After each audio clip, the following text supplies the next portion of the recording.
Esprit libre avec Guillaume Durand, toujours confiné à son domicile. Bonjour Guillaume. Bonjour Renaud. Guillaume Durand, mais également l'homme dont on parle le plus en ce moment en France, le professeur Didier Raoult. Bonjour professeur. Bonjour. Merci d'avoir accepté notre invitation et de venir vous exprimer.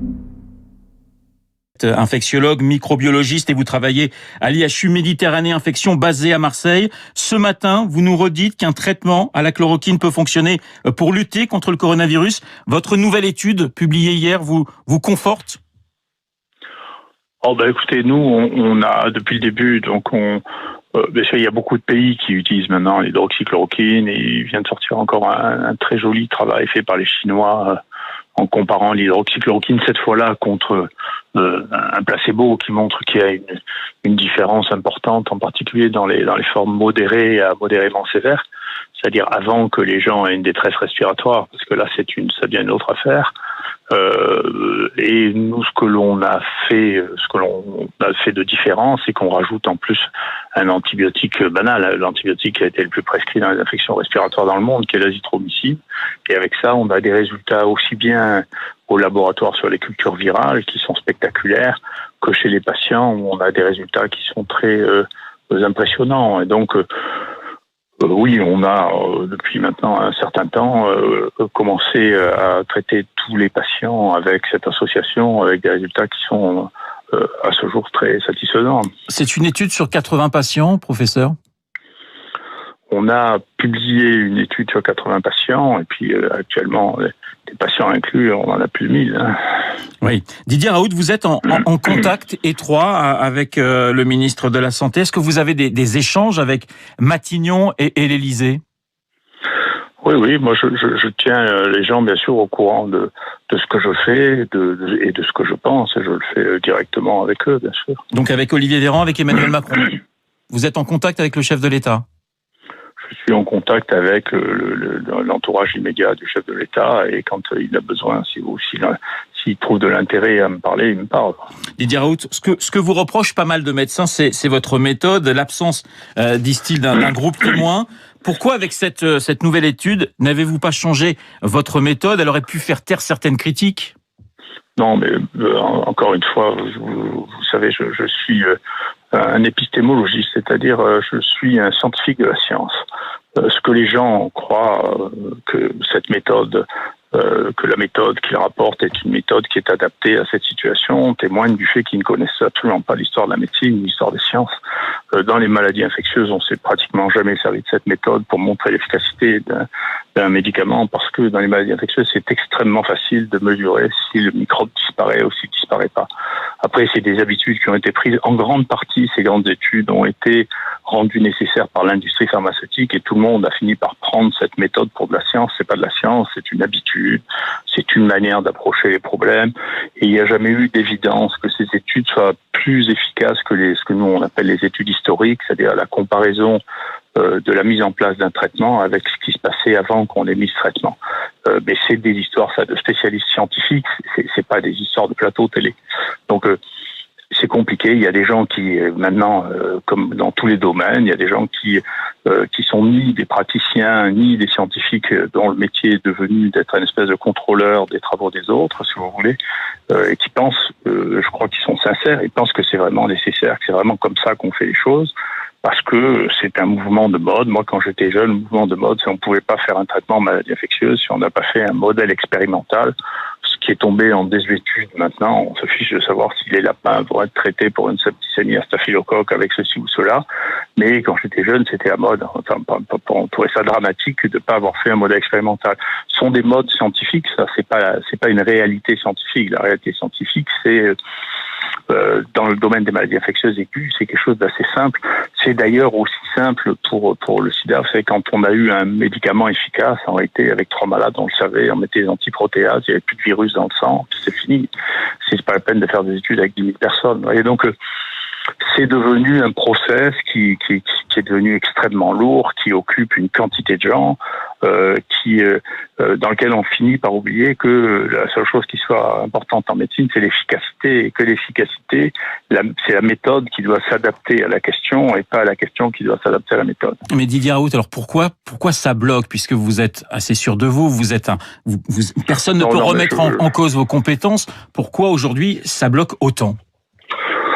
Encore une fois, c'est parce qu'il existe maintenant toute une architecture de la pensée. Vous savez, c'est très difficile de changer de la pensée quand les gens sont habitués, avec cette terrible maladie qui a été le sida, puis l'hépatite C. On a habitué les gens à faire d'énormes cohortes avec des études multicentriques, avec des bras pour travailler sur l'amélioration ponctuelle. Tout ça a été organisé. C'est tellement cher que ça ne peut être organisé que par l'industrie pharmaceutique. Et tout ça donne des habitudes de pensée et des mécanismes de pensée qui sont ancrés, qui font que les gens qui ont fait ça toute leur vie finissent par penser que c'est ça la science.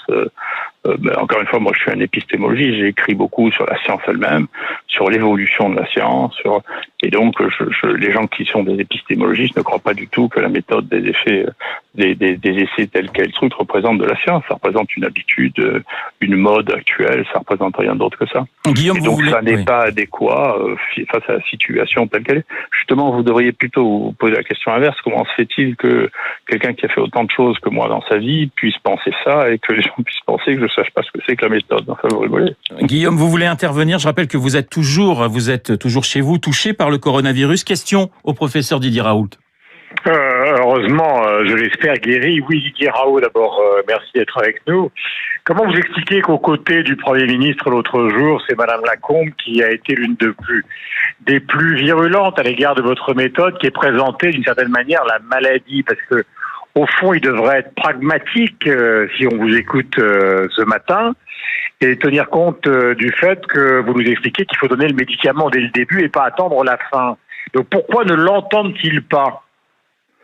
Non, mais je sais pas, c'est pas trop moi, je voudrais bien que vous limitiez les questions à mon métier. Si vous me parlez d'épistémologie, l'histoire des sciences, je connais. Si vous voulez me parler du virus, de sa sensibilité, de l'efficacité des traitements, je connais. Après, si vous voulez les histoires de médisance politique, de qui dit quoi, et que je m'en fous, vous voyez bien. Vous savez, je ne suis sur cette radio, je fais pas d'interview, je fais cette radio parce que Bernard Arnault m'a rendu un grand service, on était en panne de quelque chose, il m'a dit écoutez, ça me ferait plaisir, donc je le fais, mais je ne vais pas parler de mon métier et je ne vais pas jaser avec vous. Voilà, je ne discute pas, je n'ai pas d'opinion de part, ça ne m'intéresse pas. Donc ne me posez pas de questions comme ça, parce que sinon je posais justement sur la nature de ce virus, peut-être que vous pouvez y répondre. Est-ce que vous avez le sentiment, par expérience, que le Covid-19 est quelque chose qui, une fois passé, pourrait disparaître, ou est-ce qu'on est, d'après vous, dans une possibilité de rémanence perpétuelle? Non, mais là non plus, si vous voulez, moi je suis pas devin. Il y a plein de gens qui jouent au devin. Vous n'avez qu'à leur demander à eux. Si vous voulez, on n'arrive même pas à prévoir ce qui se passe d'une année sur l'autre avec la grippe ou avec le virus respiratoire syncytial. Cette année, on a 3 fois moins de morts par grippe qu'on en a eu l'année dernière ou il y a 2 ans. On n'en sait rien. Donc, il y a des gens qui s'amusent de prédire. Il faut leur demander à... Non, je n'en sais rien. Moi, j'ai jamais... C'est au médecin que je m'adresse, hein. Au médecin, je vous dis, il est impossible de prévoir ce que va devenir une épidémie sur un virus nouveau. Mais enfin, il faut être complètement fou pour avoir une opinion comme ça. Enfin, qu'est-ce que je vous dis? Voilà une chose que vous ne connaissez pas et vous vous demandez ce qui va se passer dans les 6 mois ou dans l'année avec quelque chose qu'on ne connaît pas. Mais enfin, il faut demander aux astrologues, aux cartomanciens, ça, des choses pareilles. C'est pas sérieux. Enfin, comment voulez-vous prédire quelque chose qu'on ne connaît pas? Enfin. Didier Raoult, c'est quelque chose qui peut certainement conforter votre étude, c'est que de plus en plus d'hôpitaux ont recours à la chloroquine aujourd'hui. Oui, mais encore une fois, si vous voulez, c'est une des raisons pour lesquelles je refuse en général les interviews. Ce que je fais ne vous intéresse pas. Ce qui vous intéresse, c'est mon opinion, et mon opinion, je pense qu'elle n'est pas intéressante. Donc, moi, je suis un homme de savoir, d'un savoir qui est temporaire, hein, parce que les savoirs scientifiques sont temporaires. Donc si je peux vous donner une leçon, c'est mon métier, je suis professeur, donc je vous expliquerai ce que je sais, ou le point où j'en suis. Maintenant, ce que font les autres, ce qu'ils pensent, ce que les uns qui aiment les autres, je ne suis pas qualifié pour faire des conversations de cette nature-là. Donc si je l'ai fait en privé, je l'ai fait pas en public. Oui, bien sûr, mais ce qui peut aussi nous intéresser, c'est que vous avez manifestement un traitement qui fonctionne et que ce traitement suscite des débats et on a du mal à comprendre puisque vous êtes une sommité que personne ne remet en cause justement votre travail. C'est un problème de société, c'est pas un problème qui me concerne. Je vous dis, je vois la société comme elle est, et puis c'est pas non plus ni la première fois ni la dernière fois. Vous savez, c'est comme ça. C'est la nature des humains de pas être d'accord, de se disputer. Voilà, qu'est-ce que je voulais que je vous dise. Vous êtes donc... Demandez aux sociologues, c'est aux sociologues qui vous expliqueront ça. Didier Raoult, vous souhaitez également un traitement, des tests à grande échelle pour la population. Ça va de soi avec un traitement pour vous ? Encore une fois, c'est pas ma question. Moi, vous savez, je suis un soldat de la médecine, hein, donc ici, pour vous dire la vérité, on voit 800 personnes par jour. On a inclus plus de 1500 personnes pour les traiter. On regarde, on essaie d'empêcher qu'ils meurent, on essaie d'empêcher qu'ils aillent en réanimation. Voilà, c'est ça mon métier, si vous voulez. Je veux pas commenter de savoir si le gouvernement veut faire des essais à plus grande enseigne, vous savez.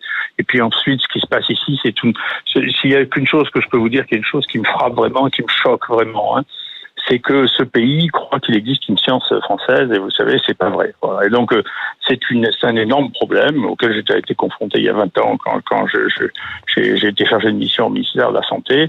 C'est d'imaginer à l'époque, c'était le vaccin contre l'hépatite B que Kouchner avait arrêté en pensant que ça avait un lien avec la sclérose en plaques. Et donc, on était les seuls au monde à penser ça. Et je n'arrivais pas à leur dire, écoutez, mais comment vous pouvez penser quelque chose qui est dans le monde entier, ça n'existe qu'en France. On n'est pas quand même des mutants français. Donc là, il y a un véritable problème, une véritable réflexion qui est de se dire, mais pourquoi est-ce que, mon Dieu, pourquoi est-ce que la France serait un truc tellement particulier que on ne réfléchisse pas comme les autres. C'est une question, à mon sens, c'est une vraie question sociologique. C'est pas, personnellement, moi, les plateaux de télévision, par exemple, je m'en fiche. Ce qui m'intéresse, vraiment sociologiquement, c'est comment, à l'heure où on échange toutes nos données encore plus rapidement qu'avant, et donc, y compris, on fait ce que nous, on appelle les préprints, c'est-à-dire on met à disposition immédiatement nos données avant même qu'elles soient publiées pour que tout le monde les utilise. Comment, à cette heure-là, où tout le monde les lit dans le monde entier, hein, comment est-ce qu'on peut encore avoir une pensée qui est franco-française en se disant, voilà, nous, on sait mieux que les autres comment on fait. Non, moi, je fais pas comme ça, jamais fait comme ça. C'est pour ça que je suis compétitif, je regarde ce que font les autres. Tant qu'ils font mieux que moi, j'essaie de les rattraper. Et je vous assure, les seuls qui font mieux que moi actuellement, c'est les Chinois. Donc, moi, et tout l'extrême-orient, eux, ont 10 ans d'avance sur nous. C'est eux les très très bons, et donc je regarde ce qu'ils font, ça m'intéresse, j'essaie de rester compétitif avec une course aux équipements et à la science moderne qui nous caractérise, si vous voulez, et donc si vous voulez, les opinions méthodologiques et sa réflexion, c'est très intéressant, mais honnêtement, c'est pas mon problème. Moi, je fais pas de la recherche en méthodologie. Voilà. L'autorisation de la chloroquine est-elle un dernier recours ? Là, actuellement, elle est autorisée dans si vous voulez aussi, c'est quelque chose d'un peu étrange, ça se distribuait sans ordonnance il y a encore quelques mois, tout ça, et d'un coup, les gens pensent que c'est un truc qui va empoisonner les gens. Bon, c'est une décision politique, j'en sais rien, moi, c'est étrange. Si vous voulez, quand même, moi, je prescris ça quand même depuis 25 ans dans les maladies infectieuses, hein, chloroquine. Jusqu'à présent, personne ne trouvait que c'était un poison, et que c'était, qu'il y a 1 milliard de gens qui ont pris rien que dans les 20 dernières années de la chloroquine, si vous voulez. Et d'un coup, il y a des gens qui s'excitent en disant ça va tuer une personne sur 2, si vous voulez, ça laisse rêver, mais c'est un truc français encore. Hein. Il y a personne au monde qui se pose des questions de cette nature-là. Vous voyez, les Chinois, ils ont donné ça à 1 milliard de personnes, et puis voilà. Donc, si vous voulez, il y a une vraie question, mais qu'il faut poser aux sociologues, c'est pas à moi, hein, de savoir pour qu'est-ce qui amène, si vous voulez, à cette espèce d'état d'agitation, plutôt que des réflexions un peu sereines sur dans une situation épidémique, qu'est-ce qu'il faut faire pour essayer de détecter les gens, isoler les gens contagieux, parce que de regrouper ensemble des gens contagieux et non contagieux, honnêtement, ça c'est un défi à la connaissance des maladies transmissibles.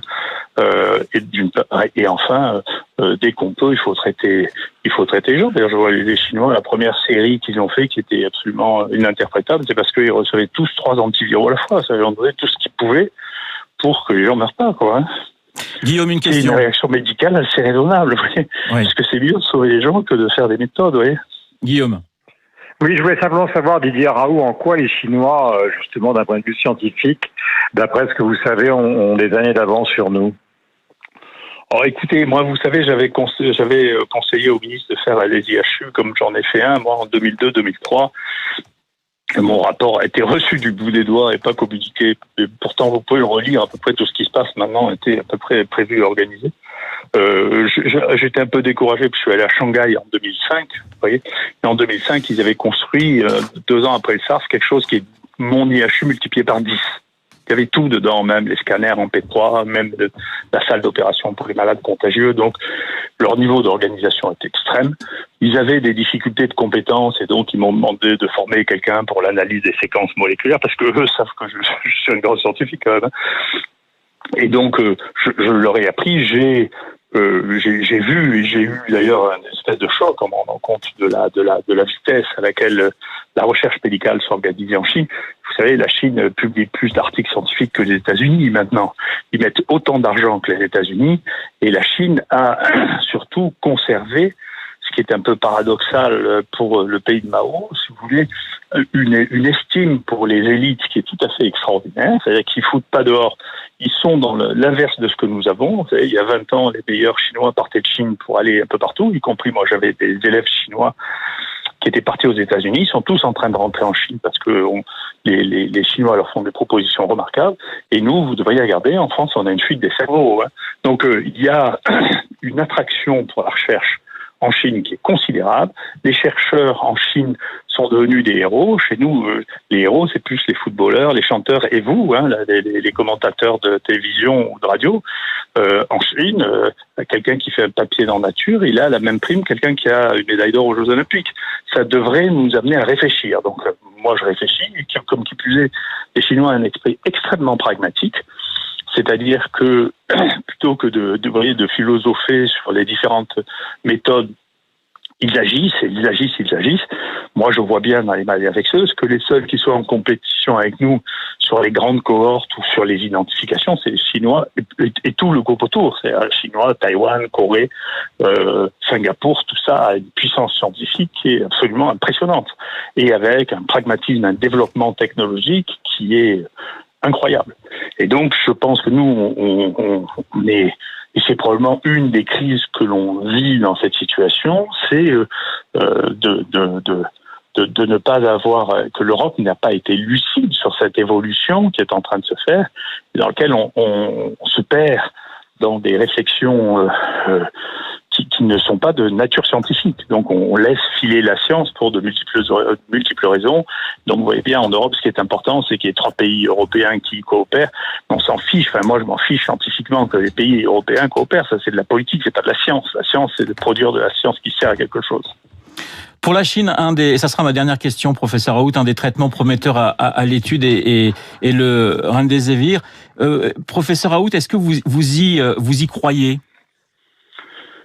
C'est pas la question. Les Chinois n'ont pas dit ça. Les Chinois, au contraire, ils ont dit l'inverse de ce que vous dites. Donc, il faut remettre les choses en ligne. Les Chinois, quand ils ont commencé à travailler sur la sensibilité, ils ont rapporté que le Remdesivir et la chloroquine étaient tous les deux efficaces.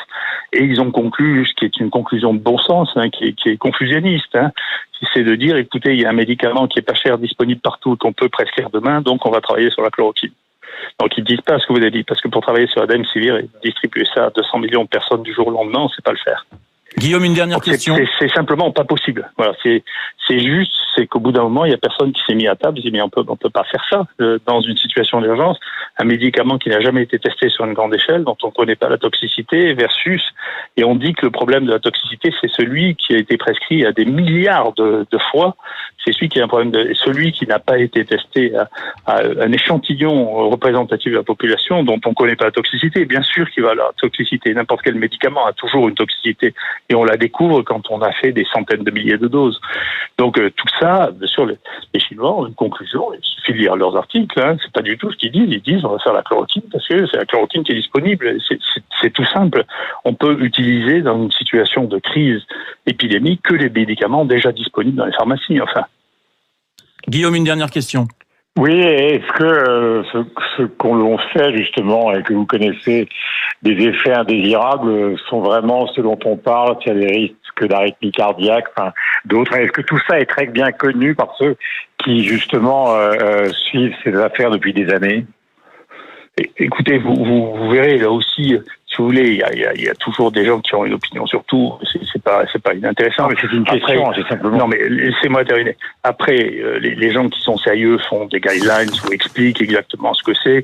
Vous les aurez aujourd'hui ou demain, parce que moi je sais à peu près ce qui se passe sur ce que sont les limites. On sait très bien qu'il faut faire 2 examens quand on donne de l'hydroxychloroquine, mais pendant longtemps. Là encore, une fois pendant 10 jours, avant de démontrer que ça a un effet, il faut vraiment des conditions extrêmes. Il faut faire un électrocardiogramme pour mesurer la distance entre le Q et le T, qui sont 2 ondes. Et puis, il faut regarder si les gens n'ont pas une hypokaliémie, en particulier, du potassium bas dans le sang, en particulier s'ils prennent des diurétiques.